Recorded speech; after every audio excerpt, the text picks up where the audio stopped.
We remain steadfast in our commitment in delivering local news that matters. Stories that inspire. Enriching the lives of Filipinos in the Philippines and across the globe. This is your GMA Regional TV. Buong puso para sa Pilipino. Kini ang At Home with GMA Regional TV.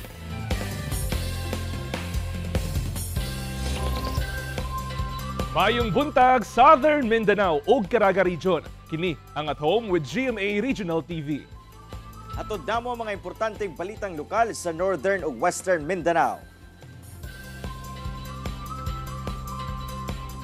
Kini ang pinakalapad nga pagbalita gikan sa South Central Mindanao. Aniya na mga unang balita.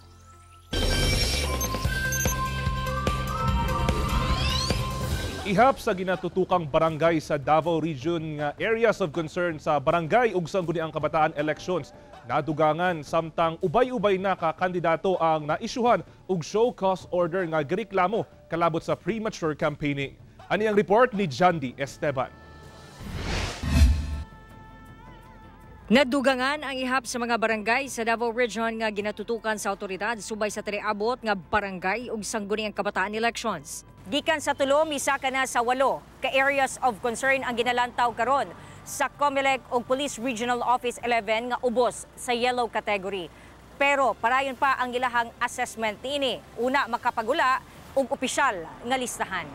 Wala una gisulti sa COMELEC ug Police Regional Office 11 kung unsa kini nga mga barangay apan ang 8 gipaubos sa yellow category nga anaa sa Davao del Sur, Davao del Norte ug Davao City.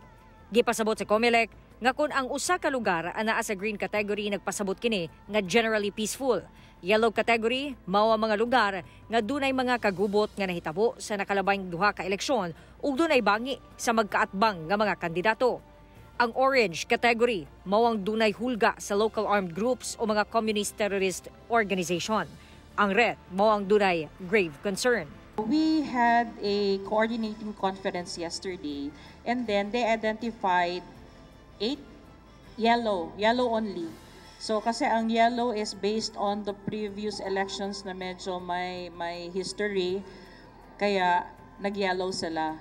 But then may mga possible areas of concern din na na-raise. So siguro madagdagan yon. Sa setup naman po sa security, ma'am, mas tutukan nato dito kaya basig maka-disrupt siya sa whole process sa barangay and SK elections. Gisiguro usab sa otoridad ang seguridad sa eleksyon. Kapin 3,000 pulis ang i-deploy sa kapin 9,000 polling centers sa pakigalayon sa ubang law enforcement agencies. So ang kaya lang ni PNP na bantayan is 2 PNP personnel per polling places. And then depende na kay Chief of Police or kang STACOM kung malaki masyado yung polling places, ang mas maraming precinct compare sa ibang schools or polling places, pwede tayong magdagdag. Samtang sa tala sa COMELEC, 28 ka kandidato na ang ilahang naisyuhan ng show cause order mahitungod sa reklamong premature campaigning nga usa ka election offense. Kung mapamatudan, makasuhan o ma-disqualify ang kandidato. 2 sa Davao Oriental and all the rest Davao Norte sa Samal. Candidates. Kasi isang poster na nila, marami man sila. So kaya each of the candidate pinadalhan ng Kauban si Jojo Solarte sa kamera. Ako si Jandy Esteban para sa At Home with GMA Regional TV. Samdan ang usa ka pulis, human matud pa giambush sa 2 ka lalaki sa Lamitan City sa Basilan. Samdan si Police Staff Sergeant June Arasal, 15 miyembro sa Isabela City Police, human matud pa giambush sa 2 ka lalaki sa barangay Parang Basak sa Lamitan City sa Basilan. Sa investigasyon sa kapulisan, giatangan sa mga sospek ang sakyanan sa biktima. Diyang miagi sa ilang tungod, gipaarakan nila kini. Nasamdan ang biktima sa mata, human napiskan og buwak nga bildo, diyang naigo sa bala sa pusil ang salamin sa sakyanan. Luwas ang 2 ka kauban sa biktima nga nailang sila Rene Tanasain og Arastod Asisoy. Gilayong nadakpan ang mga suspetsado nga nailang sila Lipunan Dukol, 15 na sayrang miyembro sa CAFGO og Lim Amaran. 15 miyembro sa civilian volunteer organization. Sumala sa kapulisan, dugay ng dunay panagbangya mga suspitsadong biktima. Nasayran sab nga rido ang hinungdan sa maong pagpang-ambush. Gipasakaan na og kasong 3 counts of attempted murder ang mga suspect.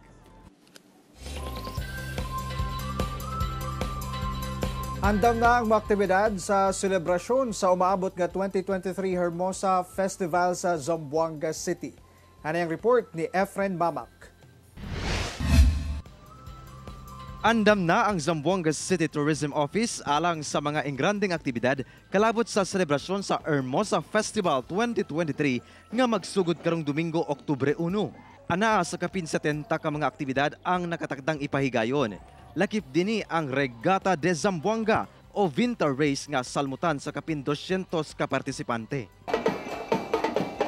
Dunasay street dance competition nga salmutan sa pipila ka mga contingent lakip mga silingan nga probinsya. Ipahigayon sab ang Parade of Lights nga salmutan sa nagkalain-laing kompanya sa syudad, ilabi na mga canning factory. We are in the last phase of the preparation for the upcoming Hermosa Festival. We have more than 70 events and the city is working hand in hand with the private sector. Sa karon, adunay colorful vinta display sa baybayon sa Artelim Boulevard nga pwedeng kuhaan na og hulagway sa mga bisita. Ang mao mga bangka gipanag-iyahan sa mga tribong sama bangingi nga mosalmot sab sa Regata de Zamboanga. Sa mga guests dito lang sa tabi. Sa tabi-tabi lang. Apo. Bakit, sir? Iwas disgrasya. Matod sa CTO nga ang mga colorful sails sa mao mga vinta nagasimbolo sa mabulukong kultura sa mga nagkalain-laing tribo sa syudad. Colorful Bella, that has been the choice of colors of our IPs, the one who started those things. But in modern times, we're taking it, the Colorful Bella, we're taking it like the different culture that we have in Zamboanga. Thus, we have the tagline for the fiesta, Celebración de Colores. Hugot nga seguridad sab ang ipatuman sa kapulisan ug kasundaluhan. Actually, ready po tayo, sir. 2 weeks ago pa tayo, nakaprepare na po tayo ng security plan. Sinala na namin to bawat activities at sa ngayon, sir, continuous yung makipag-meeting tayo sa mga kanya-kanyang organizers. Seriously, the local government is working hand in hand with the police and the military.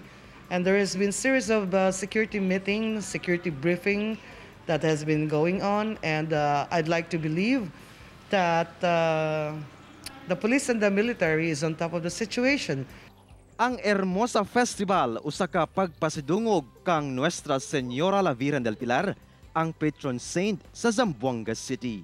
Kauban si Sim Romero sa kamera. Ako si Efren Mamak para sa At Home with GMA Regional TV. Usa ka magtutudlo, patay, human na disgrasya sa Sorala, South Cotabato. Ano ang report ni Abby Caballero? Makit-an sa hulagway kining usa ka kotse nga nabalintong. Kini atul sa nahitabong disgrasya sa Purok Maligaya, Barangay Dahay, Sorala, South Cotabato, pasado alas 6 sa gabi ni adtong Lunes. Gimanihuan kini ni Kirk John Bien, 23 anyos, nga usa ka magtutudlo og residente sa Pulomolok, South Cotabato. Sa investigasyon sa Traffic Enforcement Unit sa Sorala, pauli na unta si Bien sa Pulomolok ni adtong higayuna. Nabangga matod pa kini sa punuan sa kahoy, human nawad-an og kontrol sa iyang sakyanan. Overtake po sa ibang sasakyan, mabilis po ang takbo niya. Na-lost control po siya at na-swerve po siya sa right shoulder lane. Aksidente na bangga po siya sa kahoy. Dead on arrival sa ospital si Bien. Nagtamo ng serious injury sa iba't ibang parte ng kanyang katawan. Subling pahimangno sa otoridad, batasanon ang defensive driving ug maghinay-hinay lang sa pagmaneho. Ako si Abby Caballero para sa At Home with GMA Regional TV. Mga kapuso, karong nauso ang pagpangilad sa mga daotang tao pinaagi sa phishing ug pagpanghack. Atong sayron kung unsa ang mga angayng buhaton aron malikayan nga mahak ang social media account pinaagi ni DCPO spokesperson, Police Captain Hazel Tuazon. Mahak ang sa ka-account, sir, kay usahay ang rason na sir no, isalig nimo ay imong password sa imong friend or sa imong members sa imong family. Tapos usahay sir, babian ay imong computer nga open pa nga napay lain mo gamit. So beware ta ana kay ang uban baya sir nga mosunod, wala ta kaila ba nga kung say sulod dito sa imong Facebook account nga dapat private lang, ilahan ang ipasa sa lain or gamiton na imong Facebook account, mga og kwarta or unsa diha. May possibility sir nga kanang ipang-forward bitaw sa imuha tapos yung mga i-open is na ay mga virus diha. May possibility ana sir na kanana pa yung mga ni-report pud ana sir nga na ano ilahang account na hack o gigamit na sa lain kay na-open na sa lain ta sa sige mong tuslok ba nga curious po ka unsay sulod pero without knowing nana dito sulod nga password nga virus. Dili ihatag imong passport account. Ana lang gyud. Bisan kinsa ayaw gyud ihatag. Mura po na sir sa imong password sa imong ATM. Dili nimo pwede ihatag bisan kinsa. So dapat ikaw lang ang nakabalo. Kung naaman sa imong anak or sa imong partner no, pero seldom lang gyud kana dapat ikaw lang gyud nakabalo. Siguro kung importante kayo na sir. Kung mahak ang ilang account sir, i-pablatter nila sa police station, then ato sa cybercrime kay para maano pa ilahang matabang pa sir no ang ilahang account nga ma-recover pa or pwede maayos nila ilahang account nga dili magamit sa uban nga gamiton sa dili maayo. So ano lang, report dayon sa police station then cybercrime. Ang mahak sir, ang mahak yun sir, ang hadlok sir no, kay wala ka kabalo kinsay nakahack sa imong account. Ang mabiya sir, kabalo mga kinsay na biya sa imuha. So, ang mahak yun sir, ang hadlok sir. Dili na hadlok ka mabiyan sir, kay napamay-dain siguro nga mas better pa sa nibiya sa imuha. Diba sir? Kini ang At Home with GMA Regional TV.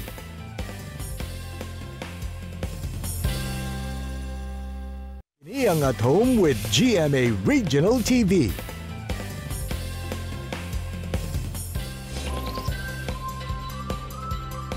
Usa ka klase sa agila ug pawikan ang rescue sa mga personay sa DENR Region 9 sa managlahing lugar sa Zamboanga del Sur ug Zamboanga del Norte. Ano ang report ni Efren Mamak? Usa ka klase sa agila nga gitawag nga juvenile brahminicite ang girescue sa mga personahe sa Community Environment and Natural Resources Office sa Ramon Magsaysay, Zamboanga del Sur. Ang maong klase sa langgam unang napalgan sa usa ka residente sa barangay Navalan. Mitugpa kuno kini sa usa ka bakanteng luna duol sa usa ka pinutol nga dakong punuan sa maong lugar nga adunay gamayng samad sa wala nga tiil. Posibleng nasangit kuno kini sa sanga sa kakahuyan. Gilayon kining gikustodiya sa DENR Regional Wildlife Rescue Center aron atimanon una buhian sa kalasangan. Samtang usa ka hawksbill marine turtle ang girescue sab sa mga personahe sa sentro sa Liloy, Zamboanga del Norte. Ang maong pawikan napalgan sa usa ka residente sa baybayon sa barangay Malintubuan nga nalambod sa usa ka fishing hook. Gilayong gidala kini sa sentro aron matambalan human mabantayan nga aduna kini mga samad sa lawas. Inig maayo buhian kini sa sitio Tapon, barangay Baybay. Ang maong matang sa pawikan ug agila gikonsiderang endangered species nga ginaprotektahan ubos sa Republic Act 9147 o Philippine Wildlife Act. Padayong pag-awag sa DENR ngadto sa katawan nga i-report sa buwatan kung adunay makit-an nga mga wildlife animal nga nagkinahanglan og tabang aron kini ma-rescue og tarong ug maprotektahan. Ako si Efren Mamak para sa At Home with GMA Regional TV. Usa ka coastal cleanup drive ang gipahigayon sa usa ka barangay sa General Santos City. Kapin 200 ka kilo sa mga basura nga sagad mga plastic ang nakolekta. Ani ang report. Full force ang mga residente, lakip ang mga personahe sa kapulisan, City Environmental and Natural Resources Jansan, ug sa usa ka mall sa syudad alang sa coastal cleanup drive sa Barangay Buayan sa General Santos City. Nagtiramangay sila sa pagpunito mga basura ug pagpanglimpyo sa baybayon nga dungan sa gipahigayon atol sa pag-obserba sa International Coastal Cleanup Day. Gikalipay sa Barangay Buayan ang aktibidad aron magpabilin ang kalimpyo sa mga baybayon sa syudad, labi na sa Barangay Buayan, sanglit daghan gayud ang mga basura nga madagsa labi na kung magbaha. Any time of the day na ay nagdagsa nga basura. Kung naay may organization, pasalamat lang punta kay naapon nagasuporta kay nana nga mga activity. Apan kanunay matud pang ginapahinomduman sa barangay ang mga residente sa paglabay sa basura sa saktong labayanan. That is a regular and a routine work of the people living in the area. That is why I have put up a bantay dagat. Ingon ani ang itsura sa baybayon sa mong barangay pag-abot sa mga volunteer. Human sa pila ka oras ng operasyon. Ingon ani na ang itsura. Limpyo ug hapsay na tan-awon ang baybayon. Bukabat sa kapin 278 ka kilo sa mga basura ang nakolekta sa mong baybayon. Sagad sa mga nakolekta, mao mga plastik ug mga kahoy. Busa pa hinumdum sa LGU nga dili hugaw-hugawan ang mga baybayon aron maprotektahan ang mga marine creature ug mapreserba ang kadagatan. Kauban si Gary Balantay sa kamera. Ako si Jess Tony Humamil para sa At Home with GMA Regional TV. Tungod sa problema sa trapiko sa pipila ka parte sa Jensan, gimanduan sa lokal nga kagamhanan ang Highway Patrol Group nga dili magpahigayon og operasyon matag rush hour aron dili masamutan ang bugat nga dagan sa trapiko sa dakbayan. Ani ang report ni Abby Caballero. Dinhi sa Silway Road, Barangay Labangal sa General Santos City, sagad matanggong ang mga motorista tungod sa bugat nga dagan sa trapiko. Sanglit dinhi sagad nagareroute ang mga padulong sa Barangay Labangal, Barangay Kalumpang ug Barangay Fatima tungod sa ginakonstruct nga underpass sa National Highway. Aron makunhuran ang problema sa bugat nga dagan sa trapiko, gipatawag ni City Administrator Attorney Jan Gacal ug Public Safety Office ang Highway Patrol Group. Na-trigger magod kadong meeting, there was an instance na gabi mga 6 o'clock sa may Silway area na nag-operate ang atong mga kauban sa HPG, no? Mag-traffic man yun, mag-congestion man yun, kay tungod nag-operate ang HPG sa unahan, no? And that is rush hour. So, di na halos move ang mga sakyanan. Gani nasabutan nila nga dili una magpahigayon og operasyon ang HPG alas 7 sa buntag hangtod alas 9 sa buntag ug alas 4 sa hapon hangtod alas 7 sa gabi. We recognize their mandate. Naman sila mandate nga mo nga tumano, no? Pero nga mo lang gihangyo sa ilaha is you can do your mandate but be sure nga dili siya makapekto sa flow sa traffic, especially during rush hours, no? So gihangyo po na mo kung pwede dili diya sa mga kalsada nga kuot kaayo. Kamis na lang nato sa ilaha na we will not conduct any more checkpoint dyan sa area na yan. Sa katong nasabutan ninyo yesterday, sir, wala ba'y makompromise sa inyong operation? Wala naman. Anyway, dako pa man ang Jensan, so we can do it in other places naman. Kauban si Gary Balantay sa kamera. Ako si Abby Caballero para sa At Home with GMA Regional TV. Mga kapuso, karong nagkaduol na ang barangay and sangguniang kabataan elections. Ang ilang apiliun nato ang kandidato nga dunay kasing-kasing nga manerbisyo sa iyang isig katao. Atong gipangutana ang pipila ka mga batanong botante kung unsa ang ilang ginapangita sa usa ka SK official. Aniyang ilang makalingaw nga tubag? Prosperous and initiative na SK official. Morally upright. Ay, siyempre sir, kanang passionate. Passionate yun. Passionate!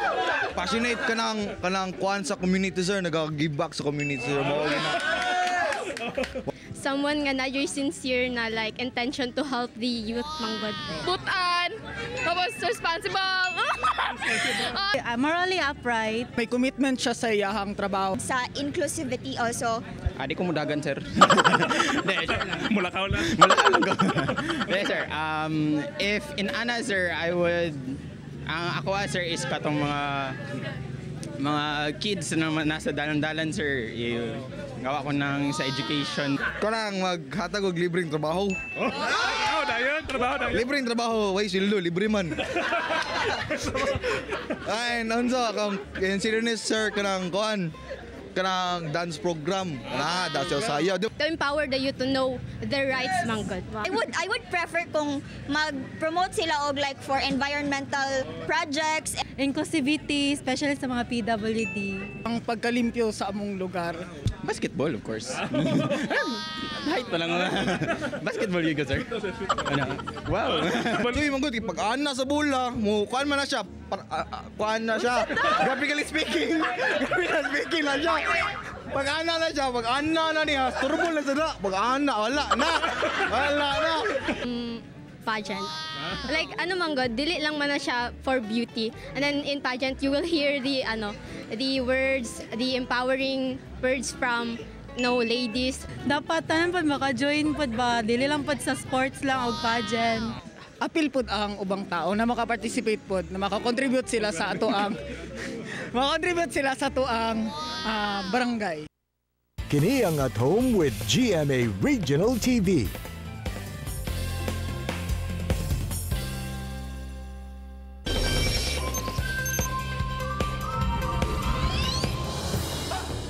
Halos 100 ang patay, samtang kapin 500 ang samdan sa miulbong sunog atol sa usa ka kasal sa Iraq. Halos 100 ang patay sa sunog nga nahitabo sa usa ka wedding reception sa Northern Nineveh Province sa Iraq. Samtang anasab sa 500 katao ang nasamdan diyang nasunog ang Al-Haytham Wedding Hall sa Al-Hamdaniya District. Ana kuno sa 800 ang bisita sa mong kasal diyang nahitabo ang sunog. Ang tinubdan kuno sa sunog ang fireworks, kandila o ubang materyales nga gigamit sa kasal. Natigayon kuno ang sunog samtang nagsayaw ang bride o groom. Tungod sa insidente, nagpanik kuno ang mga tao. Halos 20 ang patay samtang kapid gatos ang nasamdan sa pagbusikad sa usa ka fuel depot sa Nagorno-Karabakh sa Amerika o sa Armenia. Anaa sa 20 katao ang patay sa pagbusikad sa usa ka fuel depot sa Nagorno-Karabakh sa Armenia. Samtang nasa 290 katao ang na-admit sa ospital samtang pipila ang critical pa ang kahimtang. Ang ubang nasamdan ang gitambalan sa medical facility sa contingent sa Russian peacekeepers sa Nagorno-Karabakh. Sa karon padayon pang giimbestigahan sa otoridad ang hinungdan sa maong pagbusikan. Gipasidunggan sa Jensen LGU ang kabayanihan sa usa ka 14 anyos nga lalaki nga nagluwas sa usa ka person with disability ato sa dakong sunog sa Dakbayani atong milabayng bulan. Giatagan og certificate of commendation gikan sa sangguniang panglunsod sa Jensen ang minor de edad nga lalaki nga nailhang si Ramonito Masaglang Jr., 14 anyos. Kini agig pag-ila sa kabayanihan sa Batan-on human iyang girescue ang usa ka lalaki nga person with disability sa balay niini atol sa pag-ulbo sa sunog sa Purok San Miguel, Barangay Kalumpang sa Jensen ni atong August 23. Kapin 30 ka mga balay ang naugdaw atol sa sunog pasado alas 11 sa gabi. Gidayig sa Jensen SP members ang kaisog sa muong Batan-on sa pagtabang niini sa nanginahanglan luyo sa dakong risgo. Mga kapuso, mas nagkainit pa ang panagsangka sa hardcourt sa mga team sa NCAA Season 99 Basketball Tournament nga masaksihan live sa GTV. Gipaluka pa sa LPU Pirates ang 3-time defending champion nga Litra Knights sa score nga 70-69 sa ilang dula kagahapon. Nagpakitang gila si big man Sean Umali nga nakatala og 15 points og 3 rebounds. Samtang nakatala sab ang team captain sa Litra Knights nga si Kurt Rayson og 17 points og 6 assists kontra sa Pirates atol sa dula. Apan wala kini magsilbi sa mas pursigidong Pirates. Mga kapuso, mas nagkainit pa ang panagsangka sa teams. Busa at ang iugma sa hapon ang dula sa Benilde Blazers versus JRU Heavy Bombers. Alas 2 sa hapon ug ang dula sa Mapua Cardinals versus San Beda Red Lions. Ugma alas 4 sa hapon live sa GTV. Masaksihan ang dula matag Martes, Miyerkules, Biyernes, Sabado ug Domingo live sa GTV. Mga kapuso, truly inspiring and motivating gayod ang mga istorya nato this morning. Sama ni ining panultihon ni Martin Luther King Jr., usa ka American activist. Everybody can be great because everybody can serve.